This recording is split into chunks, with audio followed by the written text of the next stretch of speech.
Welcome everybody to episode 63 of the Miami Tech Podcast. We've got a great set of guests here today. We've got the SpotX team, and then our regular co-hosts, we've got Maria and Will here today. So, SpotX team, why don't you guys introduce yourselves? Awesome. I'm Chris Daniels, a longtime Miami resident, coming up on 10 years, originally from Chicago, but been in Miami for 10 years, which is kind of crazy to say, and that's like forever in Miami years. But kind of been in the tech and entrepreneurship scene for a long time. Got started with Brian and Maria here at the Launchpad and pretty much learned everything about entrepreneurship from these two. So very excited to be here. And then right now I run the Shrimp Society, which is a community of entrepreneurs. We're also building out kind of like an accelerator program, an investor syndicate, all these different things focused on South Florida. And we also did a hack house for Miami Hack Week, and that's kind of how this ball started rolling. But super happy to be here. I'll throw it over to Traci. So hi, I'm Traci. I am also 5 years in Miami, so I also say I'm like OG at this point. I think I hit the point when people tell me they moved to Miami 2 weeks ago, and I'm like, been here 5 years. I came before it was cool. And I spent the last year as a startup founder in the Miami tech ecosystem, member of the Shrimp Society, and that's kind of how I got to the Hack House. And I'm also a WinCode alumni, and I'm going to pass it to David. Hey everybody, my name is David. I'm a full stack developer on the team. Have a little bit of a mixed background. Came from a NFT ticketing startup I was working on, but I've also done some AR projects with NASA and then also a fellow shrimp. So it's good to be here. Awesome. Well, I feel like we said shrimp, but for those of you who don't know what Shrimp Society is, Chris, do you want to give a quick background? Yeah, for sure. So the Shrimp Society, we call it an innovation ecosystem. And really what we're trying to build is the Y Combinator of Miami. And, I've had a lot of different startups in Miami. And every time I tried to raise capital or find other founders, people would say, go to San Francisco. That's where all the founders are raising capital. That's where all the young people are building startups. And then I would go to San Francisco and they would say, we don't invest in Miami startups, so go back to Miami and talk to some angels. And right, so it was like this ping pong back and forth. This was like 2017 timeframe, and now like Will was mentioning, it's completely switched where investors are coming from San Francisco to Miami now to find startups. But the Shrimp Society is really at its core a community of early stage startup founders, and so we want to give every founder, whether it's two co-founders working out of their apartment or a team of 10 or a team of 20 that's trying to raise that Series A, bringing together specifically the founders so that they can share insights, share resources, share networks, and really build in community is kind of our motto. And so we started with a newsletter originally back in 2017, it started as a dinner series. And then that kind of evolved in 2021 to a newsletter, events, a really small community, just 10 people at a happy hour. And now we're about 115 early stage startup founders in South Florida. And we also have a broad community through our NFT project. So we launched an NFT on Solana, and that's kind of how the broader community of developers and marketers and investors came into the Shrimp Society. And now we're kind of trying to make sure everything runs smoothly and orchestrates so developers can find founders and founders can find investors and all these different things. And it's all really about South Florida and making this a hub for founders in a place that they want to be, in the place they can find resources.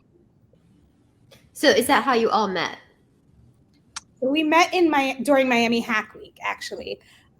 Shrimp Society sponsored a house during Miami Hack Week. I was, I think, the first application to the Shrimp House, saying and accepted. The first person accepted to the Shrimp House, wanted to, give back to the Shrimp Society for a year of help. I'm also one of the OG shrimp, so was there I think from the second cohort.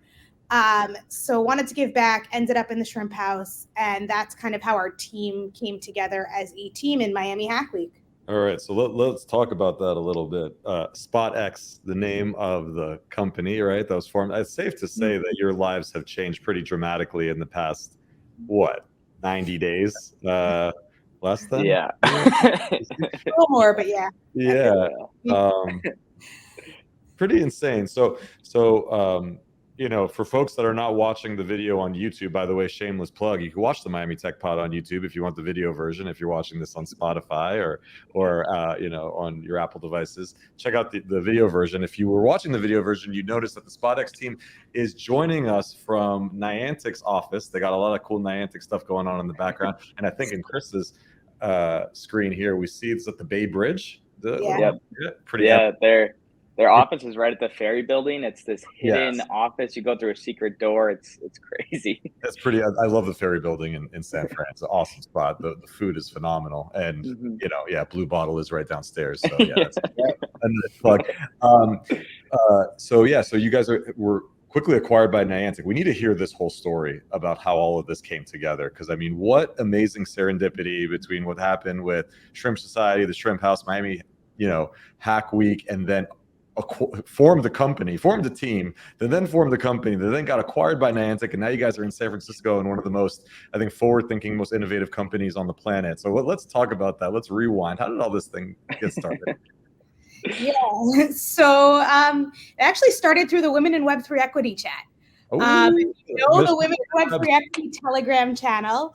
My name was being thrown around for different projects, different things, and things like that. And Traci had posted basically saying, hey, founders of Pokemon Go are coming to town with Daniel Morris, the head of Niantic Ventures, and they want to meet female founders in the crypto gaming space.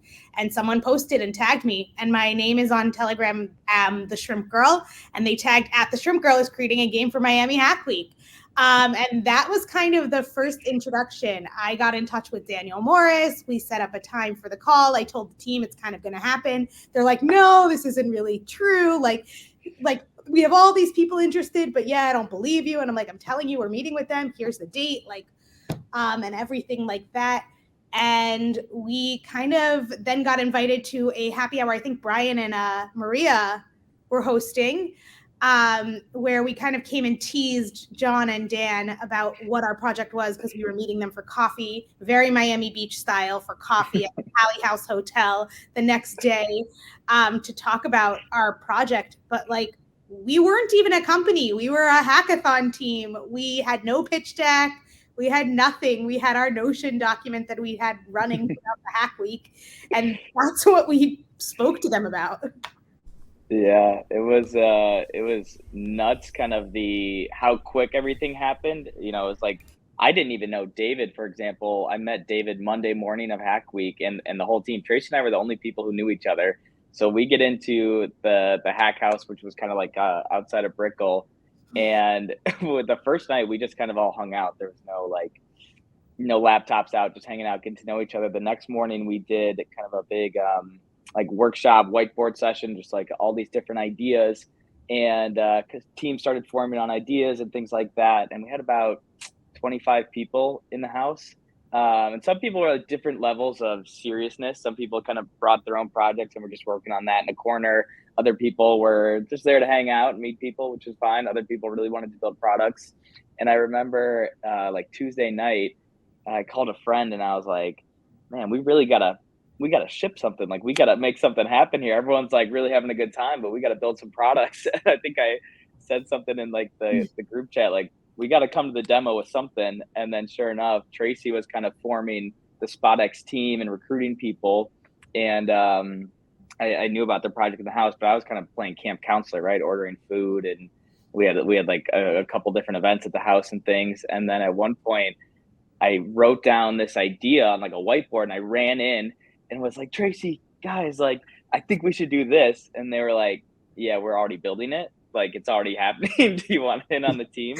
And so I think I was probably the last person in on the team for that reason, got absorbed. And then it was really a matter of two full blown nights, Wednesday, all through the night, and then Thursday of building Shrimp Games, which was our first iteration of kind of this NFT scavenger hunt. And then we gave away a briefcase of $1,000 in cash at the expo, which was really fun. And then kind of the whole Niantic story happened. And I mean, embarrassing to say, but I almost missed the meeting because that was my first day going full time on the Shrimp Society. And I was like, no, I'm all focused on this. I just left my job, and happy I went to that meeting, to say the least. So, can one of you like actually tell the audience what SpotX is? I mean, we've sort of talked about the story of how you got here and all that, but like, what is SpotX, and also like, is it going to continue? Sure, I can answer that one. So SpotX kind of started this hackathon, just a fun little project. I mean, we didn't really think much of it. We were just like, oh, it'd be cool to do this little scavenger hunt thing. And since then, it's kind of blown up. And obviously, we got acquired by Niantic. So now we are their kind of like Web3 NFT experiment division. So we don't really have a single, John and Phil aren't saying, hey, you need to make this much money and you need to ship this kind of product. They're just want us to come in and explore different ideas, experiment, launch kind of mini products. And then I think here in the next year or two, we might kind of be gearing up to do a big project. But and just to add to that, right now we're doing like experiments, like mini projects at events. So we did a experiment at South by Southwest where we dropped about 1,300 spots, and spots standed for social proof of thing, attending a place, going to a place. We dropped 1,300 spots, and you went around and collecting points in different categories. We had some cash prizes, things like that. But the coolest part about that project is that it was the first user-generated NFT. So the NFT was actually a picture of the map of South by of Austin, and it tracked your journey. And in the metadata of the NFT is all the places you hit throughout South by. So you could go back and be like, oh, I went to this really cool coffee shop when I was at South by, and I want to remember it. Oh, I remember I went during the scavenger hunt and I collected a spot there. And so you could look at your metadata and remember where that spot was. That's cool. So it's like a PO-op kind of in a way, right? It's its own kind of fun twist on it. It's a PO-op that you're building for yourself. Love that. That's really cool. I like that a lot. Are you going to do anything for like NFT NYC or any upcoming events? Yes. We just dropped our second experiment. We just finished it at the Lightship Conference, Niantic's Lightship Conference. It was their first developer conference. And this one, Chris, you want to tell them about mine? Yeah, so we did a kind of like a linear clue-based scavenger hunt around Yerba Buena Garden, which is kind of right in the heart of San Francisco and was right next to the conference. And where our South by Southwest experience was broad, right? There were all these different spots. It was more kind of collection-based.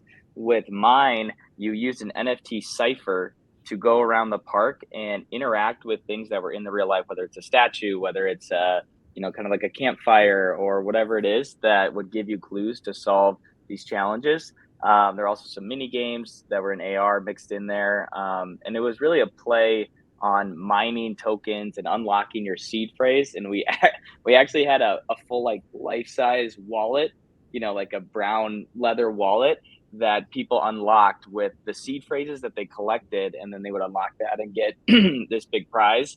And so the really interesting thing about that is, yeah, the sweatshirts for the prize, nice sweatshirts. Nice. The interesting thing about that is, in especially kind of Niantic's community, for example, it's a big gaming community and a big AR community and things like that. And Web3 is still kind of scary. And I think we take that for granted, like everyone in Miami, because it's just Web3 all the time and crypto all the time, and everybody's loves NFTs. And we're definitely, Miami's kind of on this side of the adoption curve versus other places. And so we really wanted to develop games and come at the Web3 technology from a way that's very accessible, friendly. And so during our game, people actually created their first wallet just using a Gmail account. We use this cool technology where they could create a wallet with just their email account, and then we airdrop the NFTs to them. So, for most people playing the game, it was their first NFT, and they didn't have the stress of going on OpenSea or doing a mint and seeing if they're going to get hacked and having to buy, Solana on Coinbase and then sending it to this. And so we're really thinking about ways, to David's point, kind of being experimental ways that we can build these kind of pieces of technology that could maybe be used in other places of the Niantic ecosystem. But it's been really interesting because we, when we got acquired, they said, we want to just put you all in a room and just build cool stuff, and we're going to get out of the way. And it has been exactly that, which is really awesome to see versus I think some of the other stuff, when you get other acquisitions where, okay, now we're going to have to build out this product and, kind of get absorbed into another team. We've really remained our own team and had the freedom to just build stuff. And then you asked about NFT NYC. I I think that the answer right now is we aren't sure if we're going to be running an experiment, but we will definitely be there. So Okay. Awesome. we're planning, we have a few things in the works. Nothing is solidified right now. I would say we're probably planning some sort of happy hour with Niantic in New York during NFT NYC. And we may or may not, I don't know yet, drop one of our experiments. Very cool. Well, we'll be there as well. So we'll make sure to link up and do maybe some collabs while we're in New York. Definitely. So we can all agree that we're still at the very early stages of all this, right? Of Web3, AR, VR, all this stuff to me is like the first inning of the game, right? So what are you guys most excited about, or what are you all most excited about as far as this industry is concerned? Since you're at the forefront of experimentation, you all are basically the skunk works for a multi-billion-dollar AR pioneer, and so I'm curious, where do you guys, what intrigues you most about what's next, and what are you looking forward to experimenting with, whether it's things you can talk about or internally or external stuff in the industry? Yeah, I think something that just was announced at the Lightship conference is Niantic's VPS visual positioning system, which instead of using just geolocation, you're actually scanning an area of the space, and with that, you can build AR experiences with a centimeter of accuracy. So most AR experiences that you've seen are probably think of Pokemon Go. There's a Pokemon, it's kind of maybe it's on a table, maybe it's not, maybe it's half floating through your friend's head or something. It's not understanding the spatial awareness as well. With VPS, you can get extreme accuracy, and you can also place things permanently in the augmented reality metaverse. So for example, something very, very simple, right? You're an NFT artist, you can place an NFT on a wall in Wynwood, and it can stay there for anybody else who's going and looking at that artwork. So you start to kind of have this augmented reality, metaverse overlaid on top of the actual world, and you're creating a whole new vector for everything from artwork to interactions to navigation, all these different things. And then when you start to say, hey, these NFT things, these are digital assets, then you're kind of marrying this new vector with digital assets that are obviously, probably everybody here opinion, something that's going to be really important in kind of the next phase of the internet. That is super exciting, of being able to place digital items that have value in the real world through AR. It gets pretty crazy. so that's future stuff out that we're thinking. But yeah, that's what I'm excited about. At least I don't know. What about you, David? David's a technical guy, deep in the code, so he's probably got a better answer. Yeah, super excited about VPS. Been in AR for a long time, and this is a huge leap in the technology. It's kind of hard to explain just on a call real quick, but I think some of the apps that are going to be launched with VPS are going to blow people's minds. Looking more to the Web3 angle, though, the thing that excites me most is, I've grown up in kind of this digital world and never really understood this, but these huge tech companies, Facebook, Apple, Amazon, they own my entire life because it's all been online. They own my accounts, they own my data, they're showing me targeted ads. It's just something we kind of just assumed and just went with. And we never really thought to ask, is this good, or is this the right way to be doing this? And so in Web3, we're still very early on in this kind of industry. But the thing that excites me is we're giving power back to people, right? Power back to artists, back to musicians, painters, creatives. And we're really giving them more of the control over the art and the technology that they're creating. Yeah, so I think what's exciting for me actually is that I was not in the AR space before this. I was more in the application prototyping of typical apps, like dating apps and shopping apps and this and that.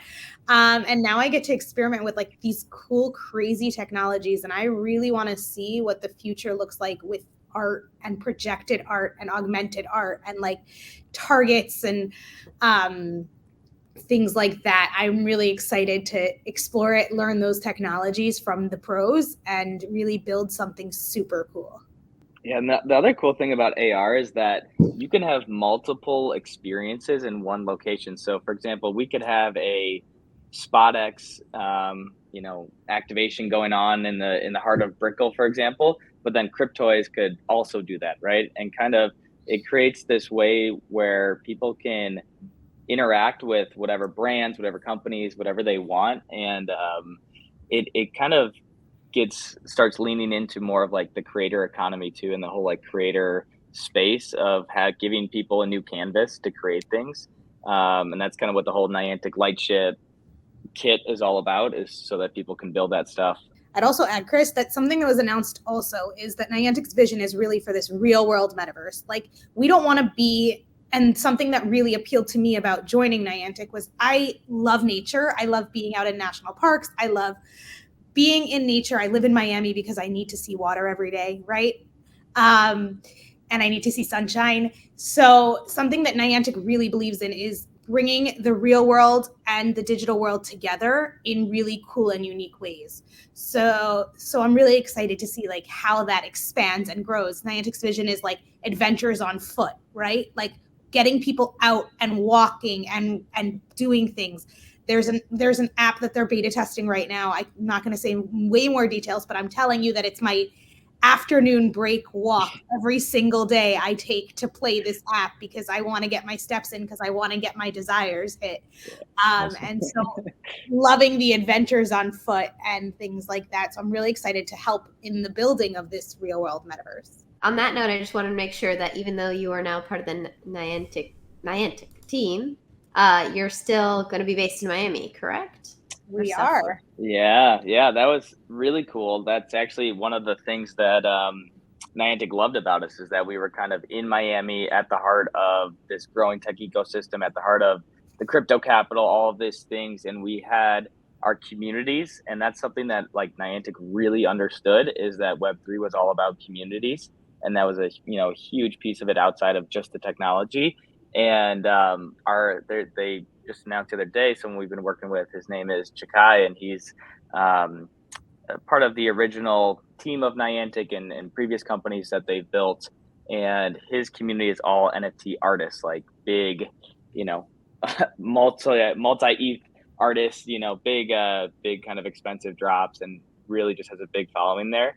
And so thinking through like how can we leverage our communities like Web3 Equity or Shrimp Society or these other communities around Miami to kind of be a testing ground for a lot of these things and pushing the innovation. And that was huge for them. So we're happily in Miami. We're right above the Komodo office and the spaces there.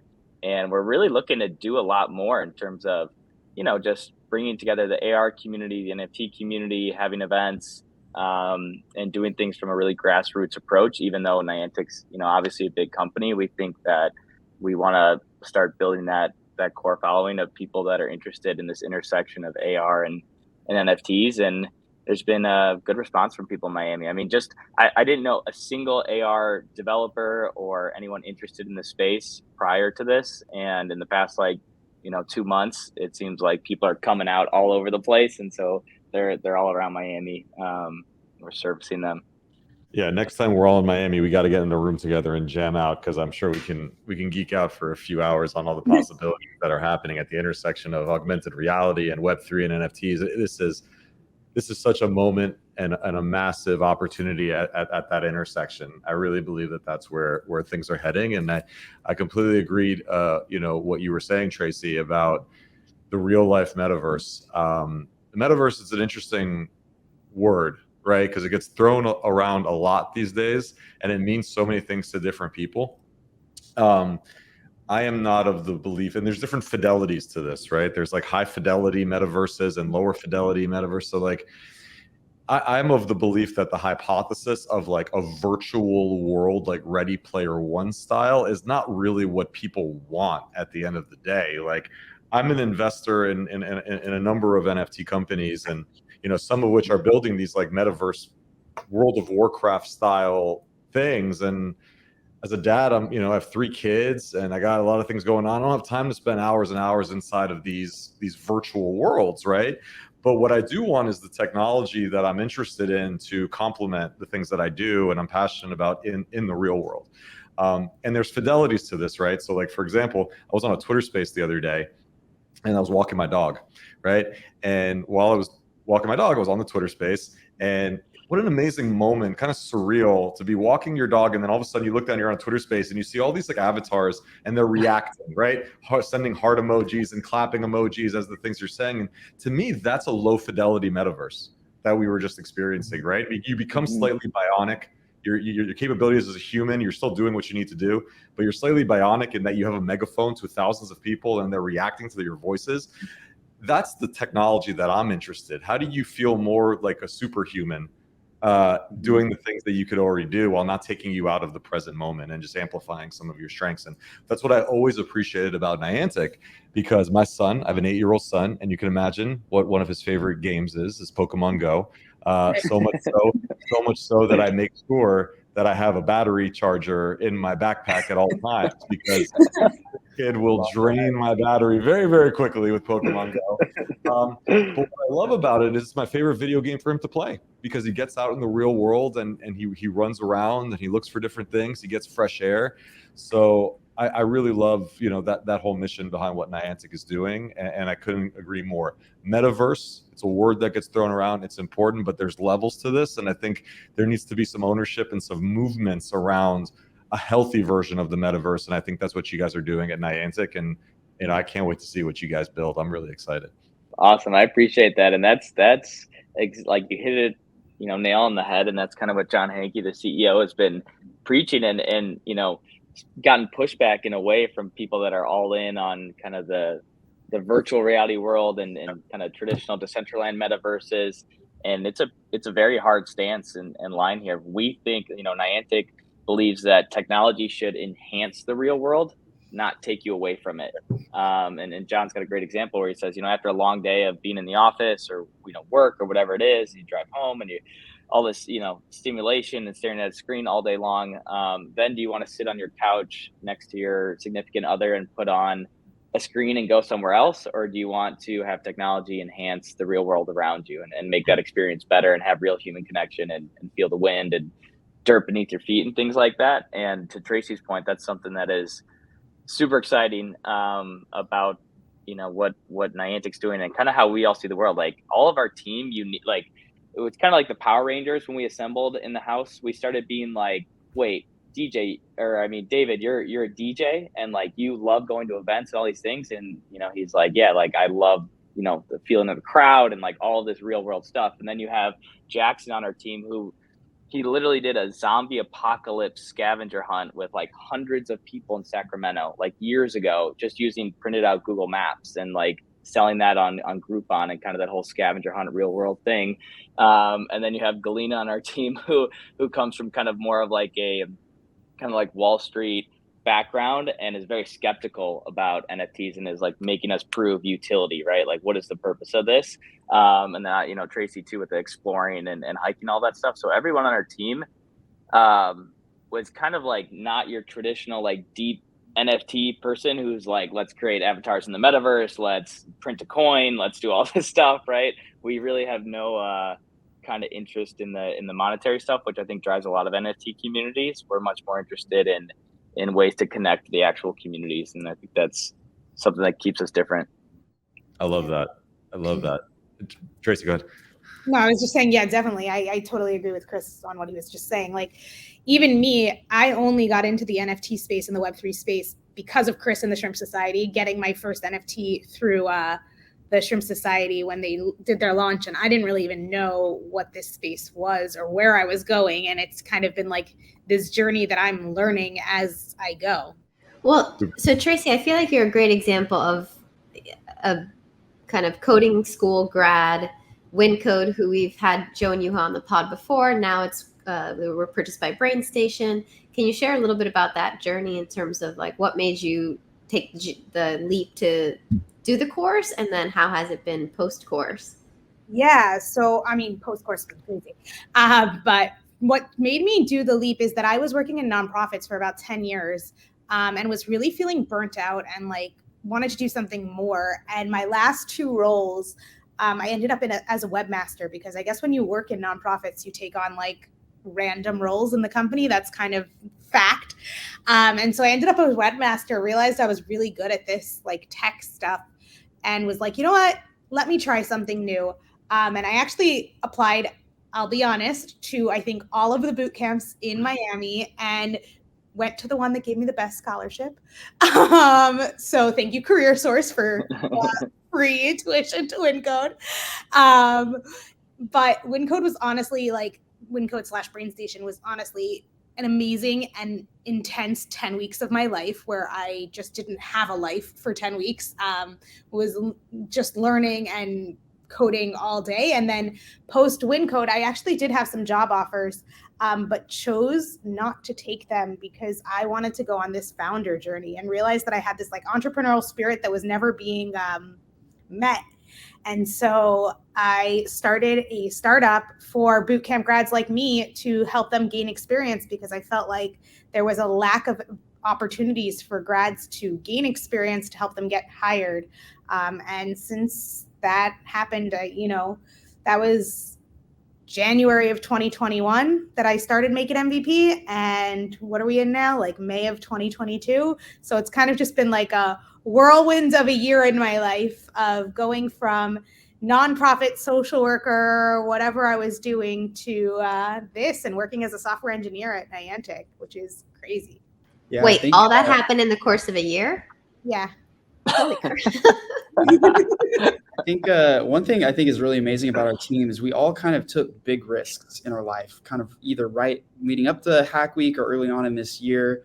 And it kind of all led us to being in a position to uniquely be able to just kind of jump off of whatever we were working on and jump right into this new kind of NFT Niantic opportunity. Like, I had quit my job literally 2 weeks before Hack Week. Traci had literally just hired a bunch of people to kind of replace her at her startup. Chris and Galena and Jackson, they were all kind of in similar positions. But, I think, at least for me personally, none of this would have happened if I wouldn't have kind of gone outside of my normal, daily 9-to-5 routine and taken some risks. I would say like massive shout out to Miami Hack Week. We are the walking case study of it worked. It was amazing. David's from Austin, Jackson was Sacramento, Galena was traveling in Panama. They all came to Miami. No one knew each other, and in the course of the week, this all happened. And we're pretty excited. We're coming into Miami Hack Week in August, pretty full force with Niantic, and excited to do some stuff there. Niantic House, Hack House, is that an alpha leak? That is the alpha leak of Niantic Hack House. Yeah, coming. I'm guessing there's a slightly larger budget for this than when it was the shrimp. So we don't know yet. No, I'm kidding. Neither confirm nor deny. Yeah, exactly. We can either confirm or deny. Yeah, I remember during the Shrimp House during Hack House, we had a women's brunch, and we had like red Solo cups for the champagne, and someone showed me a picture of like, I don't know, one of the SoftBank's party or something like that, and it was like gorgeous on the ocean, and we're serving red Solo cups, and someone was like, one person was like, "Hey, do you have any like glass?" And I was like, "No, we just have Solo cups." But it was so Shrimp Society, Chris. But it was shrimp. It was, that's who we were. Like, that's who we are. Gotta stay true to the brand. Yeah. Exactly. That's it. Exactly. We got to convince Niantic on that when they come down. Lower the budget, keep it grassroots. It seems like the red Solo cups work out pretty well for you guys. So, keep the mojo going. Awesome. Well, yeah. So we're like, how can folks stay in touch and track all the stuff that you're doing? So now you're at Niantic, you're going to be building a lot of stuff internally and doing a lot of tests, but like, we're super excited to track everything you guys are doing, and especially the Miami community, they want to know what's going on with this kind of team inside this behemoth now doing all these innovative things. So what's the best way to track some of these innovations that you guys are building and follow along? So Chris created an awesome landing page with some of our experiments. It's called SpotX Games. You can check out and read through some of our experiments, see some of our NFTs that we've created till now. And then I guess I could alpha drop this. there is a Twitter coming out very, very soon, new Twitter account to follow, Niantic XYZ. You may want to be following it to hear all about the Web3 experiments, innovations of Niantic. Love it. Awesome. Yeah, and we're around too, so come by the office anytime. Like, we are doors open. We want people to come by, come work with us, come build a cool thing. We're right there in the heart of Brickell, so just reach out to one of us on Twitter, and we're happy to link up, or we're always around the different events and stuff like that. Yeah, so we'll be back in Miami come the first week of June 6th, and not planning on leaving again till NFT NYC, and then after that, hard push for Miami Hack Week. So. Yeah, I would say any creatives, developers, founders that are interested in AR, NFTs, real world metaverse, hit us up. Yeah, we want to jam on some cool ideas for Hack Week and get some really cool projects going. So. Well, you heard it here first, folks. Well, you heard it here first, folks. There's a lot of alpha dropped on this pod. There's a bunch of teasers of things to come. So everybody, thank you guys so much thank you all for joining us on the pod today. And our audience is going to be eagerly following you guys on Twitter, on the socials and all that stuff. And hey, you're all welcome back. I want to hear what you guys build out of the next Hack Week, and some of these experiments you guys drop in the next few months. So hit us up in a few months, and we want to know. We want to share the story, So, but thanks again for joining us, and this has been a great episode. SpotX, you guys are crushing it. Congrats on the whirlwind 90 days that you've had, and I'm looking forward to following the story. So thanks, everybody. You. Awesome. Thanks so much, everyone. Appreciate it.